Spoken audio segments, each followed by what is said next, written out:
আসসালামু আলাইকুম রহমতুল্লাহ বরকাত। বর্তমানে তেরাবির নামাজ পড়ি আইছি, বুঝছো নি? তেরাবির নামাজ পড়ি আইছি, ইয়ানি খাইল রোজা আছে। শুক্রবার ইনশাআল্লাহ ঈদ হইব। এই মাস হইল গিয়া তিসা মাস, আরবি মাসে তিসা মাস, যার কারণে 30টা রোজা ইনশাআল্লাহ পুরো হইব।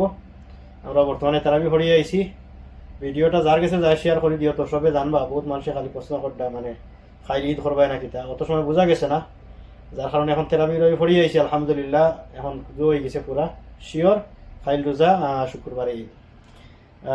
নামাজও থাকতে 3বার পরিমাণে খাতরার ঘন্টি বাজিছে, মানে খরার কিতা একটা খাতরা আছে, বোধহয় খুলিয়া হইয়া না, সমস্যা আছে খোয়াত।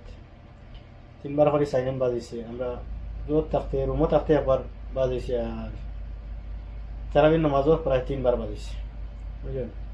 আল্লাহর হাওলা সবে দোয়া করবা, আর ভিডিওটা শেয়ার করে দিও সবার কাছে, যারা সবে জানেন আর কি। মানে খাইল ঈদ নাই, শুক্রবারে ঈদ, খাইল রোজা আছে আমরা। বেশি কিছু করেন না, আল্লাহর হাওলা অতখানো।